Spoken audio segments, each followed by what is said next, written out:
Hello, I'm Kathy Chester, and this is Move It or Lose It, a podcast about all things that move the mind, body, spirit, and soul.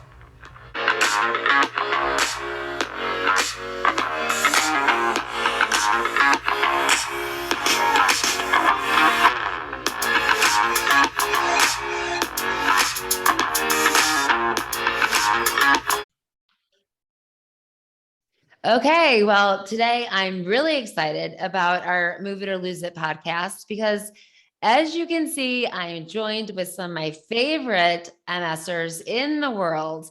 We are the badass women of MS, and we are here to share with you the crap that is never talked about in the MS world, whether it's your neurologist or your favorite person, the stuff that you just don't talk about.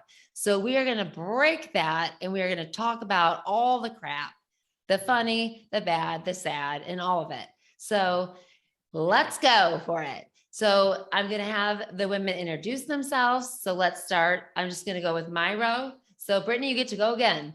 Or you know what? Let's mix it up this time. We'll start at the bottom. So Dawn, you go. Oh. Hi, I'm Dawn Morgan, and should I tell my age? Do women tell their age? That's up to you. That's on you, girlfriend. Well, I'm 46 years old, and I've had MS for over 21 years, and I'm the host of the Unquiet Mind podcast. Awesome. Thank you, Dawn. And Bernadette. Hi, my name is Bernadette. I'm a registered nurse. I have dealt with a lot of patients with MS. And for me, my whole goal is preventative care and teaching people to not only look for drugs, but look to themselves and find simple ways to help with symptoms. I had a friend pass from ALS, so I'm familiar with a lot of the symptoms. Yeah, exactly. And Dawn, I'm sorry, I'm going to go back. We're going to do both of these in one. Can you let us know also, when was your diagnosis date, or when did you feel like, okay, this is not normal. Something is definitely wrong with me. To be honest, I felt like something was wrong with me in college around 18, 19 years old, and I ignored it. But then it came on strong when I was 24, and I was diagnosed at 25 officially. Okay. All right. And then Clarissa, go ahead. Hi. My name is Clarissa Hidalgo, and I am the founder of multiplesclerosismamas. So we are a social media platform. We're a group of over 1,000 members strong, MS ladies strong, and we're also a wellness program. And I've had MS since I was about 19 years old. I was diagnosed in college, and it's been a ride. And I'm a mama of 2 now, and I'm a registered yoga teacher. I'm a birth doula. I am a MS Society self-help group leader, and you name it. I love being involved with the MS community as well. Good deal. Okay, so Julie, on to you. Hi. Hi. I was diagnosed in 2007, so I'm going to be 15 years officially diagnosed in January. So, but it took a long time to get diagnosed. So I wish I was more of an advocate for myself earlier on. So I decided when I was diagnosed to become an advocate for others. And then when I had my son, I decided to become an advocate for children. And then my children's book came out, and that's pretty much me. I love. What is the name of it?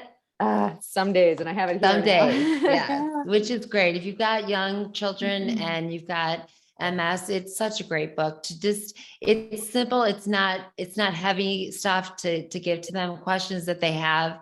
I looked at it and I thought, oh gosh, my kids had all these questions. So I really love the book. It's great. Thank you. So very proud of you. Thank you very much. All right, Melody, what you got, girl? Hi, everyone. I'm Melody, and I was diagnosed with MS when I was 15 years old. It took about a couple years to get diagnosed. I was going to doctor after doctor, and they kept telling me that it was just, I was a full-time athlete and I was just having injuries from that.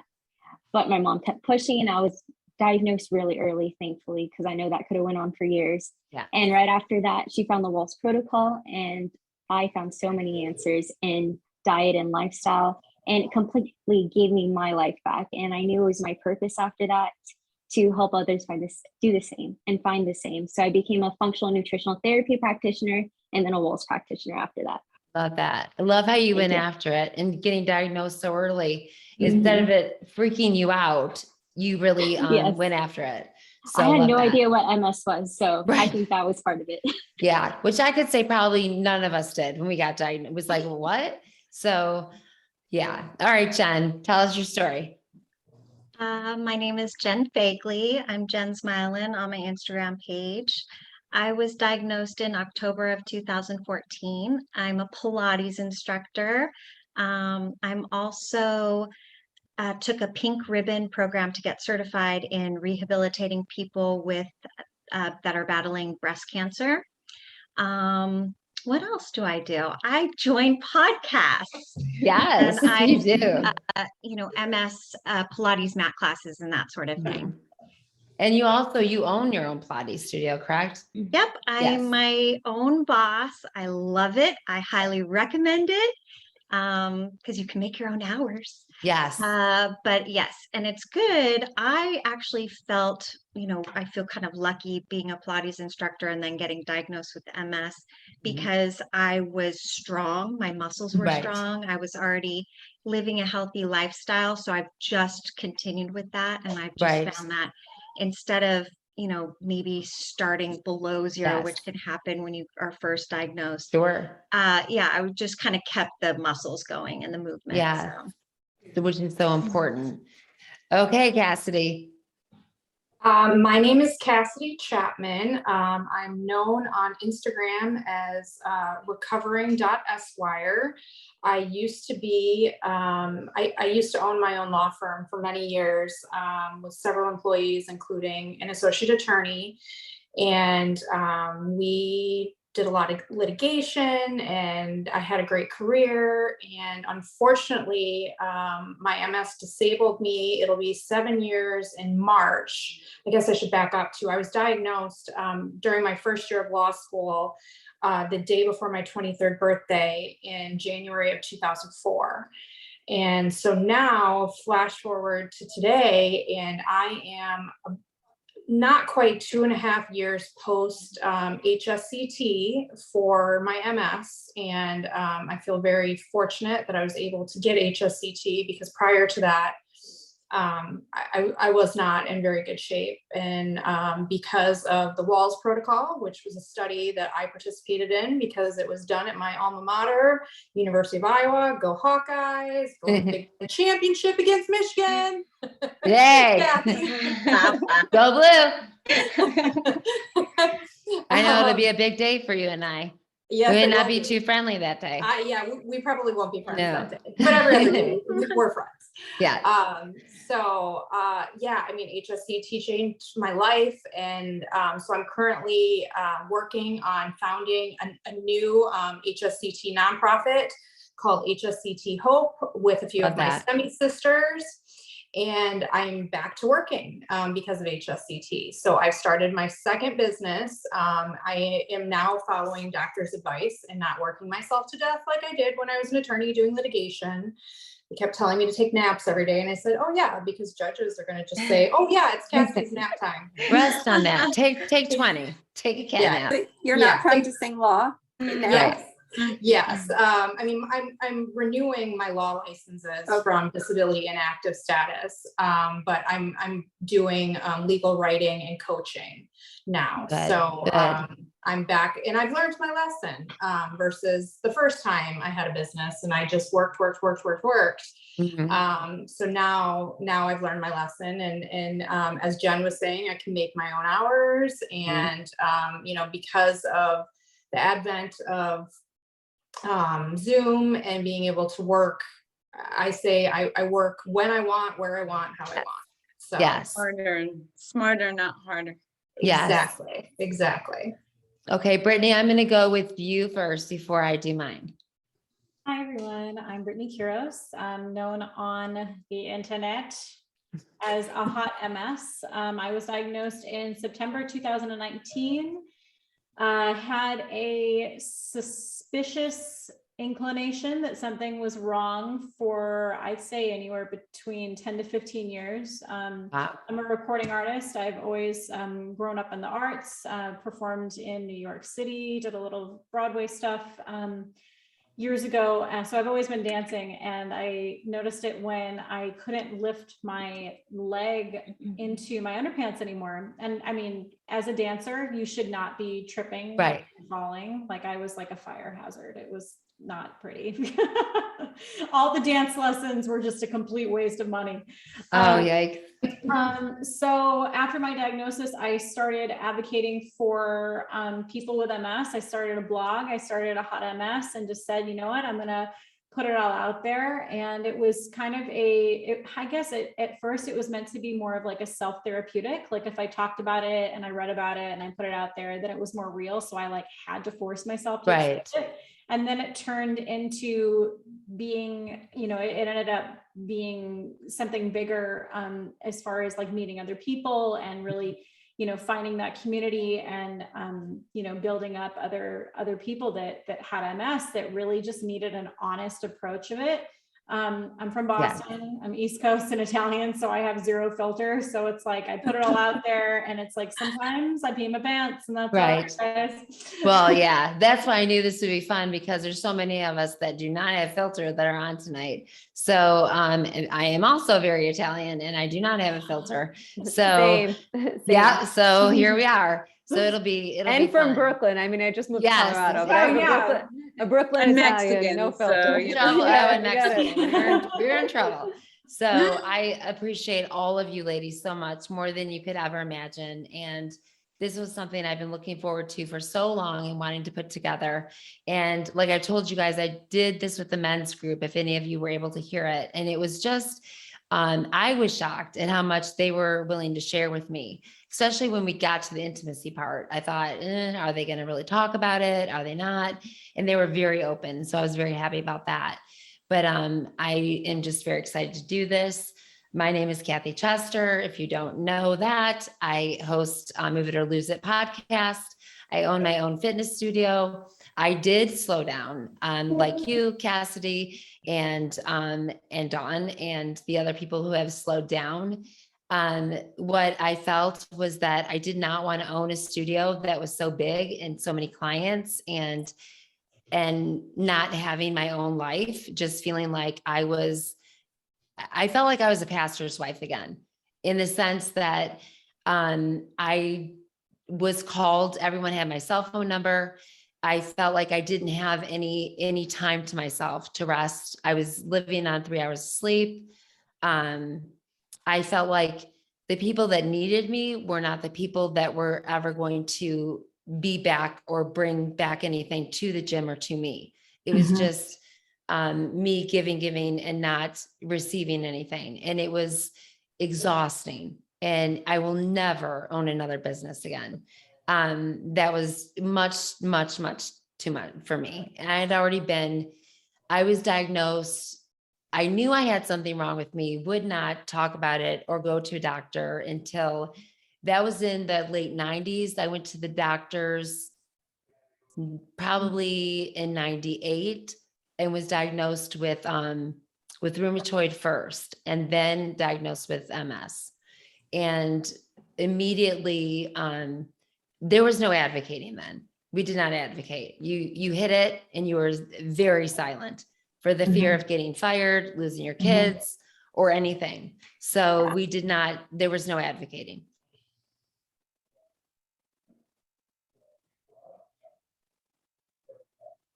I think she froze, but in a good position. Yeah, she looks great. The rest of us, I think, are doing fine. Every time I freeze, I'm like,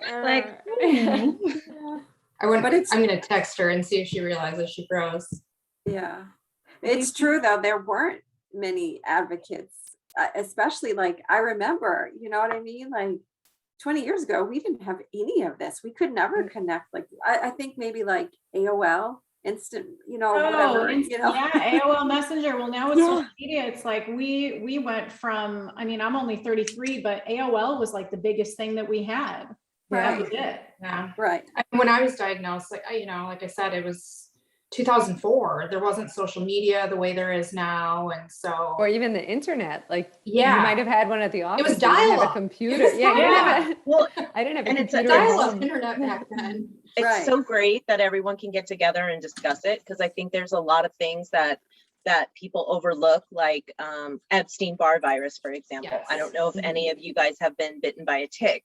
Well, the medical field, God love them, they kind of ignore Epstein-Barr, but then there's a huge correlation with Epstein-Barr and MS. So it's like, these are things when you start talking to more women and men, and they're like, oh yeah, this happened to me. And you start seeing these little patterns that hopefully we can push out there into, the world and say, hey, can we start doing studies on this and that? And my background, before I became a nurse, I worked for UCSD in research. So for me, this has always been like in the back of, my mind. Like, so I always love listening to everyone and finding out things that had happened to them before, or little things, because you never know what could be a triggering aspect of it.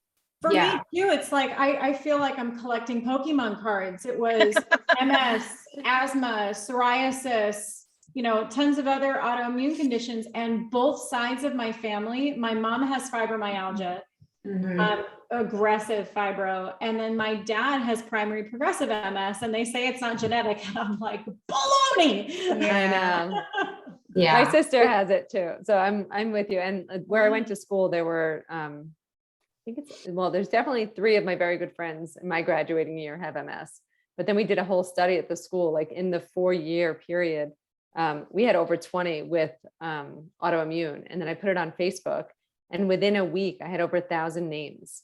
Oh, And wow. and I don't have this large network on Facebook. It was like, post this and share it to your friends. Yeah. And then we wrote everyone, and they were like, well, there is a correlation between. That's what I was going to say. Correlation, it doesn't always equal causation, but I think it is enough to look at, and it is enough for us to start drawing conclusions from, and for us to start saying, well, what are these? We know that, for instance, we know that trauma is a definite precursor to chronic illness, to major disease factors related to multiple sclerosis. So we definitely know that these kind of things have to be looked at. Absolutely. I ended up having a childhood friend of mine that was diagnosed not quite a year before me. So, but we went to elementary school together all the way through high school, and, lost touch, over the years. And it was just crazy finding out that she had, when I was first diagnosed, people were like, hey, did you realize that Kate was diagnosed? I said, no. And so, I've reached back out to her, and so we're friends now. I wasn't scared of MS. I think like a lot of people when they're first diagnosed, as Kathy is saying, people don't know what it is. For me, one of my closest childhood friends, truly, like we went to school from like kindergarten on. Her mother was diagnosed with MS when she was 6 months old. So I knew what MS was. I grew up with a mother that had MS, and so I wasn't scared of it. I was more annoyed by it because I knew potentially of the things that were going to come, and I wasn't real excited about it. So, and that's the thing, is we know there's 4% correlation, but I'm right there with you. I have a girlfriend, I have a client who her mom has MS too. And it's not as aggressive as hers. Hey guys. Just click your thing back on right there. Thank you. Okay. So, like I said, I was afraid of that. So at least we know that if it happens again, it will take less than 5 minutes. Okay. And we'll get back on again. All right. So I'll finish. We're recording. So I'll finish with mine, and then we'll have the tech guys put it all together. Okay. All right. So I'll finish with with what I was saying. Okay. So here we go. I was finally diagnosed with MS, and then really went in because I couldn't see out of my right eye. And that's what really got me, is I kept thinking it was a torn retina or something like that. And went in, and my first thing was actually diagnosed by an ophthalmologist, and realized I had optic neuritis. Still didn't know what that meant. And then went in and found out that I had several lesions on my brain and I had MS. Still had no idea what that meant. So had a lot of learning to do. So like all of us, you know, all of our fun stories, not understanding, like I always say, got the glossy pamphlets. What would you like? I'm like, I don't know. It just was all so confusing for me. And I'm sure for all of us. So what I have going on now is I want you what we'll do is what I did with the guys group, so it doesn't get all, you know, everybody's not talking over each other, is my next question for you guys is the top thing you would like to express about your current state, what we see in social media misrepresenting us, things like that. Well, what did you want to talk about? Because we're all on social media. We all have a platform. We're all trying to help. And I think I would say for all of us, I think our heart is with our brand new diagnosed patients, trying to get them a clear advice, clear voices that aren't saying crazy stuff that we see, but also letting them see us that MS doesn't define everything. And will be hard days and there will be struggles, but we also can do amazing things still with it.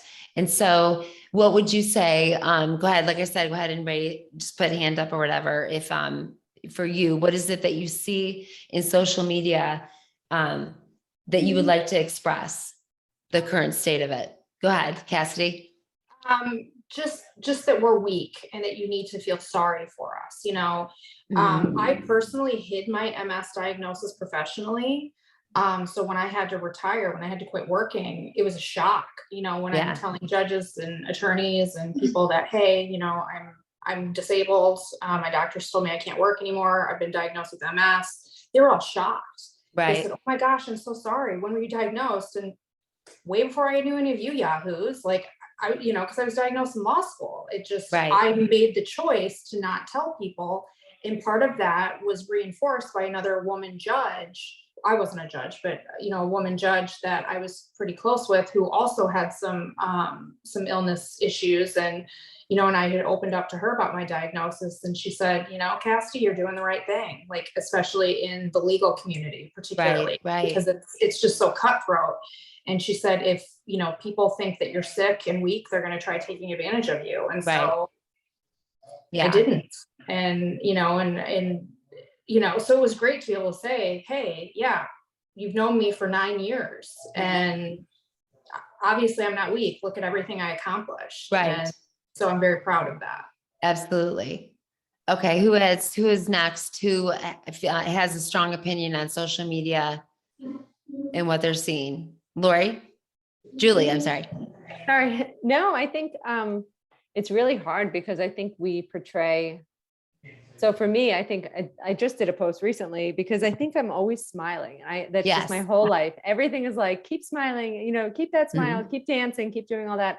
And I think it's hard for people to understand that there's so much other stuff behind that. Like there's so much anxiety that I have battled for like years that I'm only just getting treated for. There's so much stuff that goes on that you can't see behind that lens or the filter or whatever.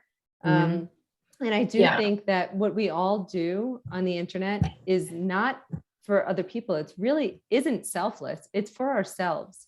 This, like whenever I help someone else, it makes me feel better.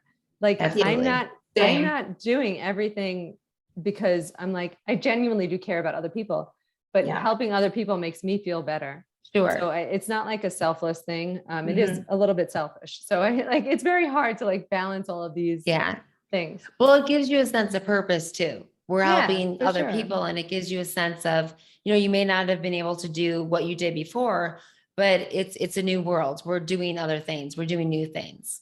Yeah. So who is next? I'm sorry. Were you, Brittany, did you have your hand up? Oh, I think I did. Okay. I forgot. Kind of going off of what Julie said too. That's kind of how my advocacy journey started too, was just if I put it out, it's like, if you keep telling yourself the house is blue, the house is blue, I can see the house is blue, it's actually light blue. Eventually Right. you're going to be convinced that the house is blue and you're going to be cool with it. And then you just love blue. Yeah. So for me, I want to see, I guess, more, or I should say less reluctant responses of disclosing the ugly parts of MS. Yes. And I'll get, messages from people that follow me and people that I connect with saying, gosh, I wish I could just be open like you. And it's like, you can, Right. you can. It's Go like, for it. Yeah. You just have to understand it. It's like the conversation, my kids will come home, and my daughter the other day, and she'll kill me if she knew that I was saying this right now, because she's in the other room. So I'm just going to take it down a notch. And she was like, Mom, I really had to fart in class. And I'm like, okay. She's like, well, I had to hold it in and I blamed somebody else. And I'm like, babe, it's like the conversation with the poops. Come on, just go with it. Everybody's Absolutely. human. There's nothing wrong with it. So it's like, I would love. That's totally you though. Is that her? Because I would do that. I would say, No, that's my son. That's my Okay. son. That's not my daughter. Ella would be like, it was him. And Kay would be See, I like, farted on our first date, Amen. so I don't care. But it's like, the more that you get comfortable with being uncomfortable, Yeah. I think it really gives you like this resilience of not caring. And when you care a little bit less about what other people think, it just gives you like endless possibilities of freedom. Amen. And you attract those people that don't give a shit. And like, Right. Absolutely. That's why we're all here. Yeah. that's me. That's my group. Like, honestly, Yeah. like I am so 100% authentic because I have no idea. Like, I was diagnosed when I was 19. I have no idea how to act. Like, honestly, like I grew up in the projects. Like, honestly, that's all me. I'm never not, that's never not gonna be me. Like, I listen to really, really ghetto ass music, and I don't even hide it. And my business coach is like, you can't do that. I'm like, yes, I can. Hey, girlfriend, I can can listen do to it. praise and worship, and then I need a little rap. So we're all, we gotta just do what we gotta do to make us feel better, right? Yes, Amen. It's just, exactly. I can do Jesus moves mountains, but then I've got to go into some rap stuff just to get Jesus is my homeboy, man. I love It's that. just, I think the point is I think Brittany was just trying to say, like, the more you are like yourself, like at least on social media, I found like people love that. Yes. Like, and in my definitely. group, like, you don't get to 1,000 members by hiding your goddamn self. Right. Yeah. Absolutely. Brittany, what else did you have? Were you done? What else were you going to say? Anything? No, I think that's it. Okay. I would love to see, I know, many of you, so not within our group, but I guess to the outside world, if you're listening, put it all out there, man, because you never know when you put something out there. I guarantee you 10 people that may have looked at it are saying, yes, oh gosh, I've been there. Oh my gosh. I Yeah. know what she's talking about, And it's not about the like, it's about the person that's not liking it. Right. It's the person that's seeing it. It's like, yeah, I don't care about the amount of followers. I literally don't. It could be that one person. I don't care, but like that was so lost that day. And I'm like, yeah, I use catheters. I'm like, and I love that you're so honest about that. I don't care. Like, if people you need missed glasses. my podcast with Julie and Adam. I loved that. You just have to listen, because I asked I think it was my husband, or I asked Adam, what was it like when she told you on the date that she had MS? And he was like, well, I wanted to know, because we met like on a dating app. I want to know, does that? No, we met at a bar. He was a bar. He was supposed to be like one night stand. Does it affect our sex? And does the cat? I was like, oh my God, that was so guy. It was so funny. He was so guy about it. Yeah, it was like, she's hot. So, but I was like, gosh, that's funny. But so I love that. So thank you, Brittany. And then Melody, you had your hand up. Didn't you pop your hand up? Yeah, sure. Okay. So I think the number one thing and why I got into advocacy is because I saw especially on Facebook groups, that there was no hope in our journey. And Yeah. people felt like there was no hope. And I feel like I just wanted to give light to this situation. I wanted to give people hope that there is a brighter side to our autoimmune disease. And it's not always a bright side. It's not always fun. Right. But Not there as is pretty. another part to this. Yes, exactly. Definitely. Anyone else got anything that they on social media? Go ahead, Bernadette. I just have to say that I love everything that you ladies are saying, because for me, I feel like when we go out on social media, everyone wants to put their best face forward. Yeah. And when you're advocating for, you know, any type of condition, you have all these people with huge followers that are, you know, Right. snapping all these cute pictures, and, you know, they look like they don't have a care in the world. And you have other people who have the same condition as them going, well, gosh, I want to be like that. And I Right. feel like that sets them back. I Yeah. think Agree. I think someone said it earlier, your most authentic self Yes. is what's going to really resonate with everyone out there. And that's what gives people hope. Okay, well, she had this great day and now she's having a bad day, but she's having another great day. So Right. I love everything that you guys were saying. Yeah. Thanks, I agree for sure. And then Dawn, you had your hand up, right?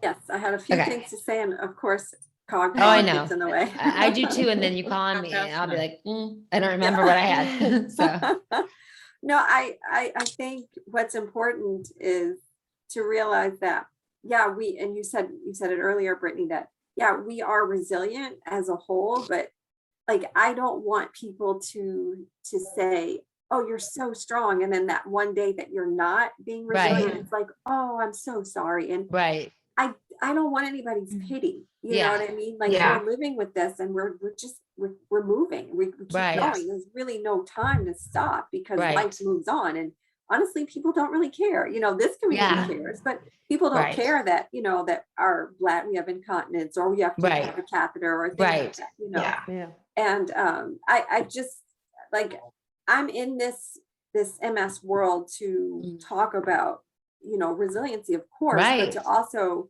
say, hey, you know, we're no different. And we have troubles just like you are, but we don't need your pity, you know? Exactly.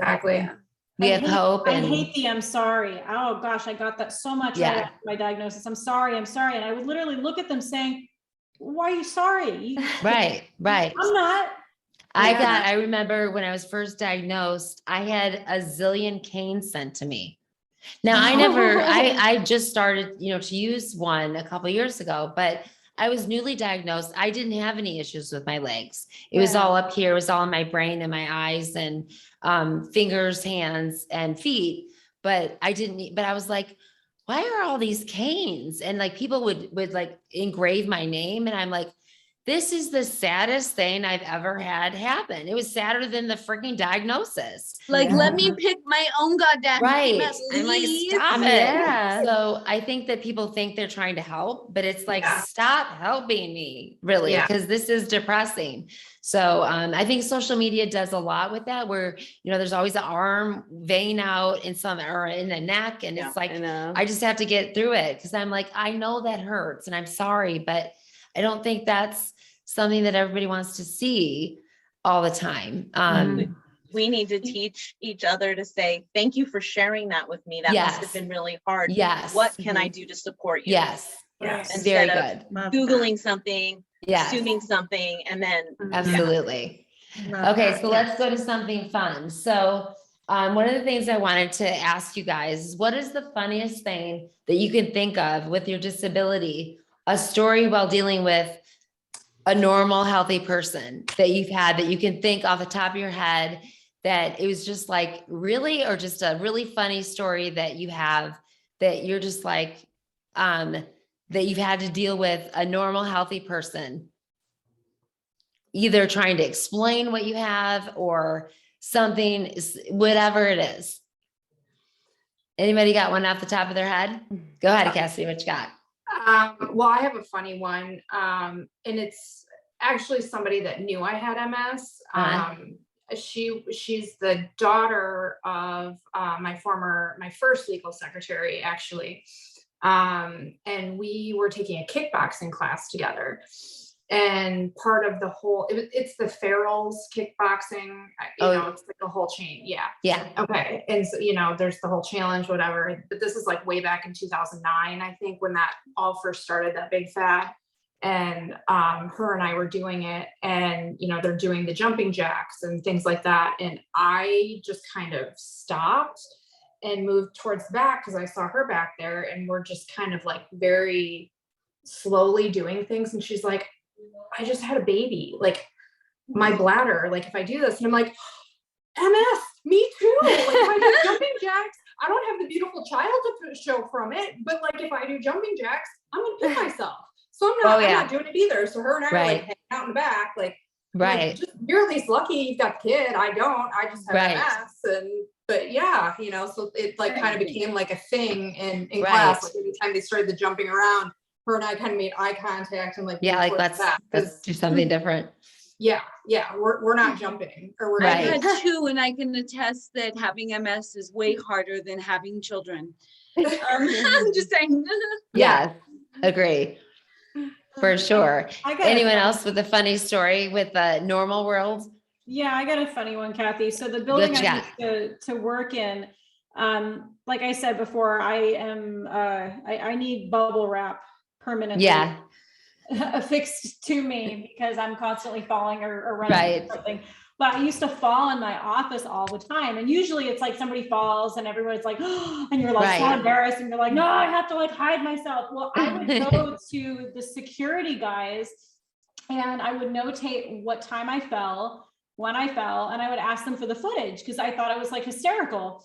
So I ended up making like this compilation video of me falling and sliding and falling, and I put like I want to see see everything, that. and it's like, that's awesome. I gotta find it. Like an old coworker of mine did it for and everything, but I think I still have it somewhere in an old email address, and you have to find that. Oh my gosh, it's so funny, and it's like you just have to laugh at yourself because it's like, why not? So you have to laugh at yourself. Yeah. I mean, when I go to doctor's appointments, they're like, you're bruised all over. What happened? Oh, for sure. And so they always ask, do you feel safe at home? And I'm like, not with myself. Like I'm in a abusive relationship with myself. What can I tell you? Right. I run into things. I fall over. Like exactly. It's like there's part of our life. But me. Right. I hurt my own self. So I'm bruised. My legs in the summer are so sexy. I mean, it's just bruised all down my legs. So I would say my funny story was similar to your. It was early on when I could do all my running. So Tysabri for me was great. It was like a magic pill. I was able to do just about everything.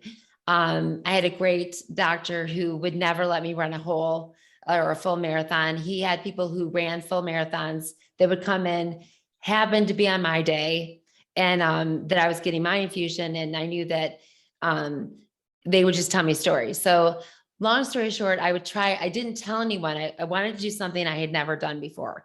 And so running for me was something I had never done. So I thought, okay, I'm going to try this because, doesn't everybody run with MS? I just figured that was something to do. So I thought, I'm going to try this. And if you know me, I never shut up. So I was very quiet in this run group. So I signed up for this meetup group. I had already been divorced. I thought I need to do something besides work and take care of kids. So I joined this meetup group and I was very quiet because I just couldn't feel my feet. And I just wanted to know, like, am I hitting the ground each time I do this? And it was about months and months later, we had already done our first marathon. I was like, oh, that was so great, MS. And I did it. And I was so excited. They're like, what? And I'm like, oh yeah, I have multiple sclerosis. So it was just this crazy time that I didn't want to tell anyone. And then I did. And they were like, we never even knew. And so now they talk about bubble wrapping me because I fall every race I fall. I'm bruised and bloody. They've got people waiting for me when I'm done. And they're like, should we have a mattress in front? Bubble wrap? We don't, because I don't want to stop, even if I have to walk. But so they know that now, and they don't know what to do with me because I'm very hard-headed. But so anyone else with a funny story? Go ahead. What you got, Melody? Okay, I think for me, the biggest moment of cog fog I've ever had is not forgetting my best friend's birthday, because I knew it was my best friend's birthday. Her name's Bree. And I would go up to my boyfriend. I went up to my family, my friends. I'm like, hey, it's Bree's birthday. It's Bree's birthday. And I was so happy all day. It got to 5 p.m. and she texts me, hey, how are you? And I never said happy birthday to her. I said that was her birthday all day to everyone. And I didn't say happy birthday to her. I was like, oh my gosh, I didn't say happy birthday. And I was freaking out. And I'm like trying to explain it to her. Like I was telling everyone, but I didn't tell you. I was like, oh my gosh.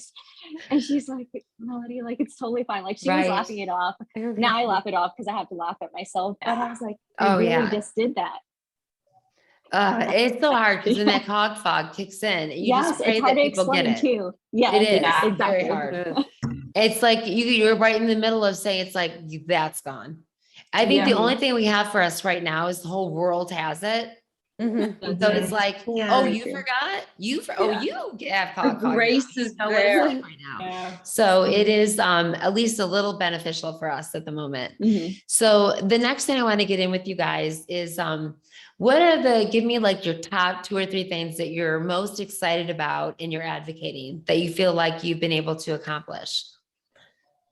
So again, just hand up what you want to talk about. What are the top, like, let's go with the top 2 things that you feel like. Go ahead, Cassidy. I'm going to say, because I mentioned early on that, I had HSCT and it really changed my life because of how disabled I was and what like a steep decline I was going on leading up to that. I mean, in the 6 months prior to me getting HSCT, I was relapsing monthly. I had failed 5 DMTs and it just wasn't good. Like my MS has just always been, I would say that it's an overachiever like I was or am. It doesn't do anything halfway, so I'm always, when the doctors say, oh, that never happens, that's a less than 1% chance. I'm like, stop, don't say that. It'll happen to me because it has, I have documentation of this stuff where it's like, don't go there.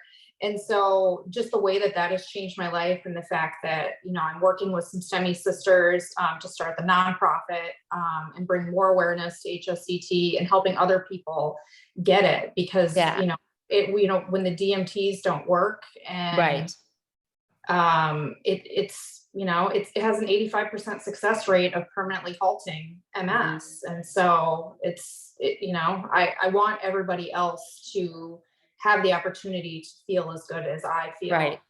Yeah. To understand it, because you're not going to go to your neurologist. They're not going to talk to you about it. Exactly. So I think that it is really smart that we get the most information and doctors on that can really explain what it is, how it's done. Because I do feel like it is something that we're very curious about now. Yeah. If Selma Blair did anything for us, she definitely put that into perspective. She was right down the hall from me. Yeah. We shared the same STEMI birthday. We were transplanted on the same day. I didn't know until after the fact. Right. But, because we're in isolation, but we were both at Northwestern in Chicago. And like I said, transplanted on the same day. Wow. Look at her. And I mean, if you saw videos or pictures of me before, same sort of thing. Like watching her documentary gave me a little bit of PTSD, like flashback, because it's been 2.5 years. And so like watching it, it's like, oh my gosh, I forgot about that part. Oh my gosh. Yeah. Because I'm so healthy now that I forgot just how bad things really were. Right. So, yeah. Who else in there advocating? Dawn, what you got? I think you said most proud. Well, I'm definitely proud of a lot of things, but I would say being able to share my story with the world and with everyone and walking in that vulnerability space and letting everyone know it's okay. And I think being a woman of color, a Black woman, that it's hard for us to open up because a lot of Black women are very closed and I would say almost secretive or I shouldn't say secretive, but private, and showing that we really are not different. Like, we look different, but this disease does not discriminate. And so you can be authentic, you can be yourself, and you're going to have cog fog and look at somebody like they're speaking Greek if you don't speak Greek, or you know, be at Target and then all of a sudden you see Right. water or you're running all over the floor, you know? Yes, exactly. And so I think being that face and that voice, and maybe a safe space for other women of color to say, okay, well, she's talking and it's okay, you know? Yes. And communicating with everyone and not isolating yourself, because I don't want to just be in a box. I don't want to be that black girl with MS. No, I want to be, you know, I want to be known, for sure, as, okay, you're an African American or a black woman with MS, and, you know, there are differences and you're representing blah, blah, blah, but there really is no big deal or difference, I should say. Right. No, I love that. Brittany, what you got? Well, when I started, you know, blogging and doing the Instagram thing and learning what a hashtag was, because I legitimately had no idea. I'm a musician. It's a sharp. Right. I get that. You know, I did not know what it was either. If it makes you feel yeah, better. I was like, I felt very old. Hashtag, and how do I make the, you know, the post look cool? Right. So like my kids who aren't even on social media will tell me like, oh, Mom, you have to do this. I'm like, oh, you're wired so differently than me. Right. Exactly. But I've been a recording artist and a singer-songwriter since I was yay high, and had always written my music in a very autobiographical sense. And then after my diagnosis, I'm like, okay, well, I'm blogging, I'm putting it all out there, I'm doing this. I'm like, okay, God, what in your name, but do you want me to do with this? Right. So soon after, I started working with my music partner and co-writer on a worship album. All worship music, motivational music. And, you know, there's still a little bit of apprehension in the back of my mind, because having been in the entertainment business, if anybody can pinpoint any sort of thing that's going to hold you back, they ride on that, and they ride it like a darn cowboy. So there's still a little bit of apprehension. Let me rephrase this. There was apprehension about a couple of months ago of saying, you know, to other people that I'm working with and other music artists that I'm collaborating with and, you know, producers and stuff, hey, I have MS, because they're immediately going to look at the fact of, okay, well, can she hold up through a tour? How is her vocal longevity going to be? How is her stamina going to be? Because I will tell you what, when I have to record and I'm in a fatigue flare-up of hell, oh my gosh, it's like singing. It's like, it's not like taking an instrument out of a case and saying, okay, strum, I'm good. It's your body, it's everything. It's your breath support, it's your vowel placement. So if I can't put it outside of my face, everything is affected. Right. So, you know, I want to see more musicians come into the playing field with saying, hey, I also have this, and this is going on. You know, we know Selma Blair and Montel Williams, you know, just with MS to name a few, but I want to see more music artists. And I think, have you heard of Clay Walker? Yes, he has. You know, it's so funny. Gina Applegate. Clay Walker. I'd Love to Be Your Last. He does that cover. I can't remember who originates it, but my husband and I, we got married to that song. I will give you, I will message me offline. We'll talk about something and I'll give you some details. You can get your album in his hands. That's awesome. Because you know who else? Kenny Chesney has it as well. No way. Really? But I've never heard him advocate ever. Wow. He's had it for a long time. A lot of people do and just don't speak out about it.